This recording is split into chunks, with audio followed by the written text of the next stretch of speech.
ಬಾಬಾ ಸಾಹೇಬ್ ಹೇಳ್ತಾರೆ, political power is the master key to open all locks and doors ಅಂತ ಹೇಳ್ತಾರೆ.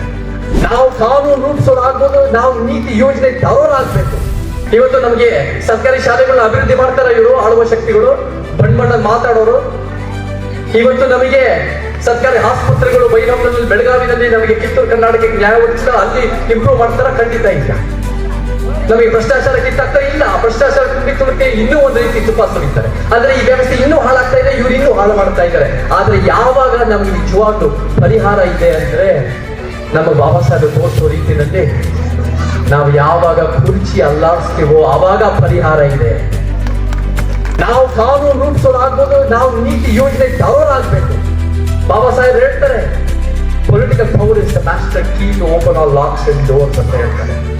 So ಅವರ ಒಂದು ಎರಡು ಮುಖ್ಯವಾದ ಹೋರಾಟಗಳು, ಮಹಾಸತ್ಯಗ್ರಹ 1927, ಕಲರಾಮ್ ಟೆಂಪಲ್ ಅಂತ 1930 ಆದ್ಮೇಲೆ ಬಾಬಾ ಸಾಹೇಬರು ಪೊಲಿಟಿಕಲ್ ಮೂವ್ಮೆಂಟ್ ಶುರು ಮಾಡ್ತಾರೆ, ಪೊಲಿಟಿಕಲ್ ಪಾರ್ಟಿಗಳು ಶುರು ಮಾಡ್ತಾರೆ.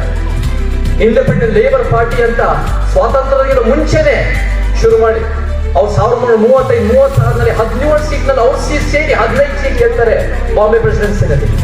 ಶೆಡ್ಯೂಲ್ ಕ್ಯಾಸ್ಟ್ ಫೆಡರೇಷನ್ ಅಂತ ಮಾಡ್ತಾರೆ. ಮತ್ತೆ ರಿಪಬ್ಲಿಕನ್ ಪಾರ್ಟಿ ಇಂಡಿಯಾ ಅಸ್ತಿತ್ವಕ್ಕಿಂತ ಮುಂಚೆ ಮಾಡ್ತಾರೆ. ಈ ಒಂದು ಪೊಲಿಟಿಕಲ್ ಮೂವ್ಮೆಂಟ್ ನಮ್ಮ ಬೇಕೇ ಬೇಕು ಕರ್ನಾಟಕಕ್ಕೆ. ಅವರೇ ನಮ್ಮ ಮಾದರಿ. ಅದೇ ರೀತಿ ಆಧುನಿಕವಾಗಿ ಕರ್ನಾಟಕಕ್ಕೆ